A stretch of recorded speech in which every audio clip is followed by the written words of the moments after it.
दोस्तों आज हम उस शहर की सैर पर जाने वाले हैं जहां महात्मा गांधी जी की समाधि स्थल और चांदी के कलश में अस्थियां हैं। इस शहर को हिंदू मुस्लिम एकता का प्रतीक माना जाता है। शहर में एक मंदिर ऐसा भी है जहां 40 दिनों तक दीपक जलाने पर होती है मनोकामना पूरी। ये शहर नवाबों का शहर है लेकिन लखनऊ नहीं। यहाँ की मेहमान नवाजी आपका भी दिल जीत लेगी और जहाँ की लाइब्रेरी तो यहाँ बार बार आने पर मजबूर कर देती है। दोस्तों आज हम बात कर रहे हैं उत्तर प्रदेश के खूबसूरत शहर रामपुर की। तो देर किस बात की, अपना सीट बेल्ट बांध लीजिए अच्छे से और निकलते हैं रामपुर की शानदार सफर पर।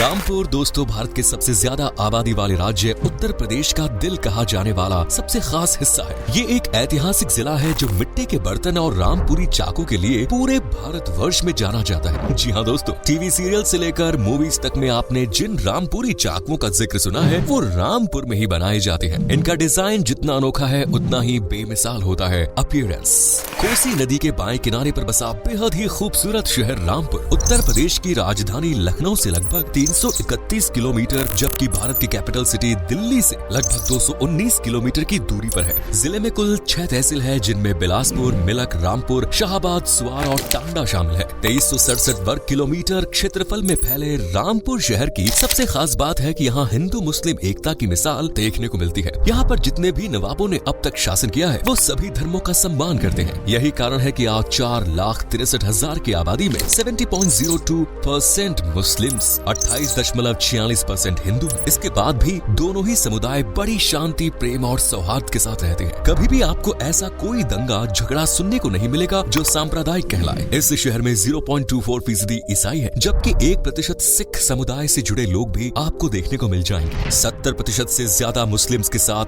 रामपुर एक मुस्लिम बाहुल्य शहर है। पूरे रामपुर में दोस्तों 11 नगर पालिका है, 17 पुलिस स्टेशन, 6 ब्लॉक और कुल 1200 गाँव आते हैं। वैसे तो शहर में मुख्य रूप से हिंदी ही बोली जाती है लेकिन क्योंकि यहाँ मुस्लिम्स की आबादी ज्यादा है इसीलिए उर्दू भाषा का बोलबाला ज्यादा है जबकि आजकल की युवा पीढ़ी इंग्लिश में ही जुबान साफ रखती है। रामपुर की स्थापना का श्रेय नवाब फैजुल्लाह खान को जाता है। कहते हैं कि उन्होंने 1774 से 1794 तक रामपुर पर शासन किया। आज जो रामपुर इमारतों, इंफ्रास्ट्रक्चर, सड़कें, स्टेशन और रोड नेटवर्क के सहित भीड़ भाड़ से लैस है, उसके बारे में कहा जाता है कि साल 1774 ईस्वी से पहले यहाँ घना जंगल होता था जहाँ राजा राम सिंह जो कठेरिया राजपूत थे वो कुछ लोगों के साथ रहते थे। लेकिन जब नवाब फैजुल्लाह खान रामपुर पहुँचे तो दोनों के बीच एक समझौता हुआ और रामपुर दुनिया के सामने आया। धर्मों का सम्मान रामपुर में इतना है कि कहते हैं यहाँ के शासक नवाब को राजपुरोहित गद्दी पर बैठाते थे। ये पहली ऐसी मुस्लिम रियासत थी जिसके गृह मंत्री हिंदू थे। यहाँ मस्जिदों का निर्माण करवाया गया तो हिंदू मंदिरों की आधारशिला रखने में भी कंजूसी नहीं की गई। साथ ही ये इतिहास की पहली ऐसी मुस्लिम रियासत रही जिसमें परिवार के हर सदस्य की जन्म प्रमाण पत्र बनवाए गए। 1774 ईस्वी में ही नवाब फैजुल्लाह खान ने मदरसा आलिया जिसे रजा ओरिएंटल कॉलेज भी कहा जाता है उसकी स्थापना की।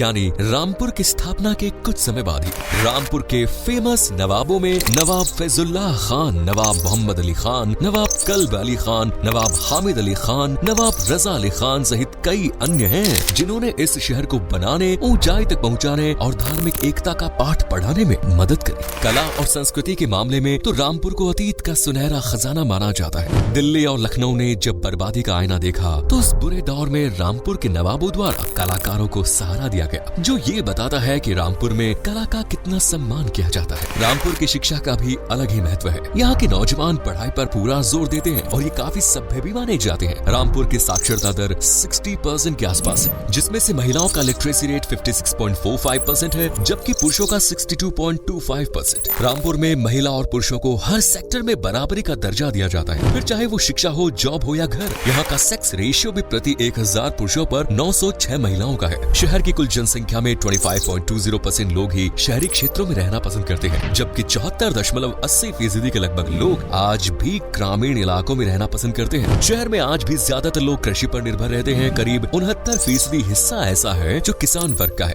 यहाँ की मुख्य फसलों में गेहूं, चावल, गन्ना, आलू, दलहन और मेंथोल है। धान की खेती यहाँ 1,16,000 हेक्टेयर जितनी जमीन में होती है और साल भर 22.45 क्विंटल प्रति हेक्टेयर चावल उगा लिए जाते हैं। वहीं बात करें गेहूं की तो 1,35,000 हेक्टेयर जितनी विशाल जमीन में गेहूं उगाए जाते हैं और साल भर 34.65 क्विंटल प्रति हेक्टेयर गेहूं का प्रोडक्शन कर लिया जाता है। इसके बाद तीसरी मुख्य फसल है गन्ना, जिसे 22,000 हेक्टेयर जितने विशाल एरिया में 576.96 क्विंटल प्रति हेक्टेयर उगा लिया जाता है। रामपुर में चीनी मिट्टी के बर्तनों का उद्योग बड़ी मात्रा में होता है। यहाँ के बने चीनी मिट्टी के बर्तन इतने मजबूत, सुंदर और आकर्षक होते हैं कि अगर आप रामपुर गए तो कुछ न कुछ लेकर ही आएंगे। दोस्तों, राष्ट्रपिता महात्मा गांधी जी की समाधि का जब भी जिक्र आता है तो हम सबकी जुबान पर दिल्ली शहर का नाम आता है। लेकिन क्या आप जानते हैं कि दिल्ली के अलावा रामपुर में भी बापू की समाधि स्थल है? वहाँ उनकी अस्थियां हैं, वो भी चांदी के कलश में। दरअसल स्वतंत्रता आंदोलन के दौरान महात्मा गांधी 2 बार रामपुर गए थे। एक बार वो मोहम्मद अली जोहर के साथ रामपुर पहुँचे और उनकी मुलाकात तत्कालीन नवाब हामिद अली खां से हुई। हामिद अली खां महात्मा गांधी के इतने अच्छे मित्र बने कि गांधी जी की मौत के बाद हामिद अली ने उनकी अस्थियों को चांदी के कलश में रामपुर में दफना दिया। 11 फरवरी 1948 को उनकी अस्थियां रामपुर पहुंची, जहां कुछ हिस्सा कोसी नदी में बहाया गया, जबकि कुछ हिस्से को चांदी के कलश में दफन कर समाधि स्थल बनवाया गया। नवाब हामिद द्वारा रामपुर में कोठी खास बाग जैसी शानदार कोठी का निर्माण भी करवाया गया। 300 से ज्यादा एकड़ में फैली इस इमारत में सुंदर सुंदर पेड़ पौधे, घास, बाग बगीचे और हर प्राकृतिक सुंदरता है। रामपुर शहर में एक रजा लाइब्रेरी नाम से पुस्तकालय भी है। आपको जानकर हैरानी होगी कि इस लाइब्रेरी में 30,000 से भी ज्यादा किताबें हैं। इस लाइब्रेरी को बनवाने का क्रेडिट नवाब फैजुल्ला खान को जाता है। लाइब्रेरी में एक हामिद मंजिल भी है, जिसे सबसे खास माना जाता है। इस मंजिल के 4 गुंबद हैं, जिनमें से